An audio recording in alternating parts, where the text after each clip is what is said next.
পণ্যের supply chain নষ্ট হওয়ায় বাজারে সুফল মিলছে না, জানালেন অর্থ উপদেষ্টা। পণ্যের দাম না কমায় উদ্বিগ্ন সরকার। শেখ হাসিনার পতনের পর বাংলাদেশ বিরোধী অবস্থানে ভারতীয় মিডিয়া। ডক্টর ইউনূসকে ভারত বিরোধী হিসেবে উপস্থাপনের উদ্দেশ্য বিশ্লেষকদের পর্যবেক্ষণ। দেখছিলেন ক্রাউন সিমেন্ট সংবাদ শিরোনাম। অর্থ উপদেষ্টা ডক্টর সালেউদ্দিন আহমেদ বলেছেন, শুল্ক কমানোর পরও পণ্যের দাম না কমা সরকারের জন্য উদ্বেগের। তিনি বলেন, বাজারে পণ্যের সরবরাহ একেবারে কম নয়, তবে সাপ্লাই চেইন নষ্ট হয়ে যাওয়ায় সেভাবে সুফল মিলছে না। ঢাকা বিশ্ববিদ্যালয়ের ছাত্র শিক্ষক কেন্দ্র টিএসসিতে মার্কেটিং বিভাগের 50 বছর পূর্তি অনুষ্ঠানে এসব কথা বলেন অর্থ উপদেষ্টা। তিনি আরও বলেন, একদিকে মূল্যস্ফীতি কমছে না, অন্যদিকে মানুষের ক্রয় ক্ষমতা বাড়ছে না। এটি সীমিত আয়ের মানুষের জন্য সমস্যার কারণ। মধ্যস্বত্বভোগীদের দৌরাত্ম্য কমানো গেলে বাজারে পণ্যের দাম অনেক কমে যাবে বলে মনে করেন অর্থ উপদেষ্টা ডক্টর সালেউদ্দিন আহমেদ। কারণ সাপ্লাই চেইনটা কিন্তু অনেকাংশে নষ্ট হয়েছে এবং অনেকাংশে কিন্তু আপনার কি বলে ম্যানিপুলেট করে সরবরাহ যে একেবারে কম তা না। এবং আমি তো অর্থ মন্ত্রণালয় থেকে বহু দ্রব্যের ট্যাক্স কমিয়ে দিয়ে জিরো পর্যন্ত নিয়ে আসি, কিন্তু দাম কমছে না। এটা অনেকটা আমাদের উদ্বেগের কারণ। সাধারণ মানুষ যদি মূল্যস্ফীতির ছবলে থাকে, পার্চেসিং পাওয়ার বাড়ে না, তখন কিন্তু খুব ডিফিকাল্ট হয় তাদের জন্য। জুলাই শহীদ স্মৃতি ফাউন্ডেশনের সাধারণ সম্পাদক সার্জিস আলম বলেছেন, বাংলাদেশের সাথে ভারত সহ সব প্রতিবেশী রাষ্ট্রের সম্পর্ক হবে সম্প্রীতি এবং সমতার, আগ্রাসনের কোনো সম্পর্ক থাকবে না। আওয়ামী লীগের আমলে দিল্লি বাংলাদেশকে চুষে খেয়েছে বলেও মন্তব্য করেন সার্জিস আলম। তিনি আরও বলেন, সাম্প্রদায়িক দাঙ্গা বাঁধিয়ে ক্ষমতায় থাকা ভারতের রাজনৈতিক দলগুলোর সাম্প্রদায়িক সম্প্রীতির জ্ঞান নেওয়ার সময় বাংলাদেশের নেই। শুক্রবার সন্ধ্যায় বগুড়ায় সাংবাদিকদের সার্জিস আলম এসব কথা বলেন। শহরের মালতীনগর এলাকায় পারিবারিক এক আয়োজনে অংশ নিতে বগুড়ায় যান তিনি। জানান, রাষ্ট্রযন্ত্রের মধ্যে ফ্যাসিস্ট সরকারের অবৈধ সুবিধাভোগীদের অনেকেই এখনো রয়েছে, যার কারণে পুরো রাষ্ট্র ব্যবস্থা সংস্কারে এবং কাঙ্ক্ষিত বাংলাদেশ বিনির্মাণে সময় লাগছে। দখল দূষণে নাব্য হারিয়ে মরতে বসেছে সিলেটের বিয়ানীবাজার উপজেলার 2 কিলোমিটার দীর্ঘ করতি খাল। একসময় খরস্রোতা এই খাল ছিল এলাকার কৃষি ও মৎস্যজীবীদের জন্য আশীর্বাদ, কিন্তু এখন পানি না থাকায় এর দুই পাশের হাওর ও বিলে কমেছে ধানের উৎপাদন। দখলদারদের কবলে পড়ে ভরাট হয়ে গেছে খালটির বেশিরভাগ জায়গা। সিলেট থেকে দীপু সিদ্দিকীর তথ্য, ছবিতে ডেস্ক রিপোর্ট।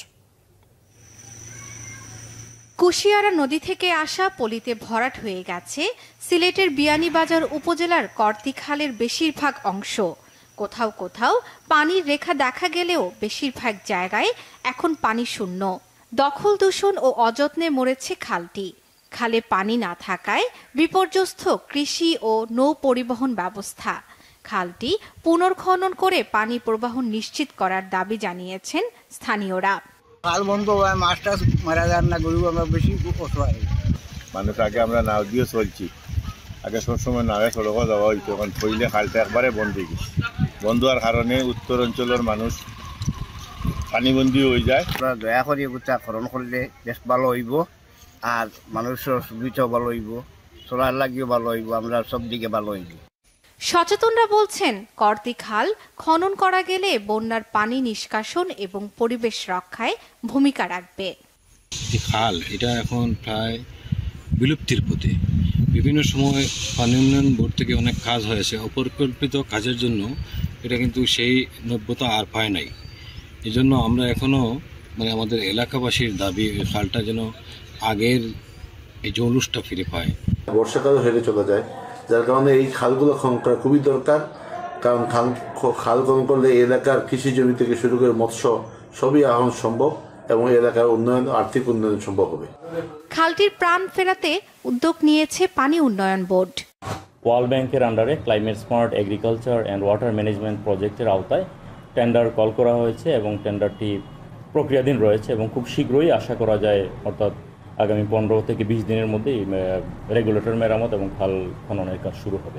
আমাদের ডিজাইন লেভেলটা আসলে বিগত 50 বছরের কন্ডিশনটা চিন্তা করেই করা হয়েছে, যাতে খালটা পুনরায় প্রাণ ফিরে পায় এবং এলাকাবাসী তার সুফল পায়। স্থানীয় কৃষি, নৌ পরিবহন এবং অর্থনীতিতে নতুন প্রাণ সঞ্চারে দ্রুত খালটির পুনর্খনন চায় স্থানীয়রা। Bangla vision news desk. বাংলাদেশে চিন্ময় কৃষ্ণ দাসের গ্রেফতারি ইস্যুতে ভারতের কতিপয় গণমাধ্যম তথ্য যাচাই না করে ভুয়া খবর ছড়াচ্ছে। তাদের উপস্থাপন, ভাষা ও প্রকাশের ভঙ্গি নিয়ে দেশটির গণমাধ্যম বিশ্লেষকরা বলছেন বাংলাদেশের বিরোধিতার উদ্দেশ্যে এই ধরনের তথ্য ছড়ানো হচ্ছে। বিশ্লেষকদের মতে শেখ হাসিনা সরকারের পতনের পর থেকেই বাংলাদেশ নিয়ে ভারতের গণমাধ্যমে একটা বিরোধিতার সুর দেখা যাচ্ছিল। তবে চিন্ময় কৃষ্ণ দাসের গ্রেফতারির পরে তা চূড়ান্ত রূপ নিয়েছে। হাজার হাজার হিন্দুকে বাংলাদেশে হত্যা করা হচ্ছে, হিন্দু নারীদের ধর্ষণ করা হচ্ছে, এ ধরনের বাক্য প্রায়শই শুনতে পাওয়া যাচ্ছে চিন্ময় কৃষ্ণ দাসের গ্রেফতারির বিরুদ্ধে ভারতের সংগঠিত বিক্ষোভগুলো থেকে। এ ধরনের ভুয়া তথ্য দেশটির ভারতের হিন্দু মুসলমান নির্বিশেষে অনেক সাধারণ মানুষও বিশ্বাস করছেন। ভারতের তথ্য যাচাই ও ভুয়া খবরে খোঁজ দেয় এরকম একটি ওয়েবসাইট অল্ট নিউজ গেল কয়েকদিন বাংলাদেশ সংক্রান্ত বেশ কয়েকটি খবর খুঁজে পেয়েছে। সেখানে বাংলাদেশের হিন্দুদের উপরে আক্রমণ হচ্ছে বলে মিথ্যা তথ্য ছড়ানো হয়েছে। জিহাদিরা বাংলাদেশের হিন্দুদের কেটে ফেলছে অথচ বিশ্ব একেবারে চুপ করে আছে, এমন মিথ্যা ও গুজব ছড়াচ্ছে অনেক ভারতীয় সংবাদ মাধ্যম।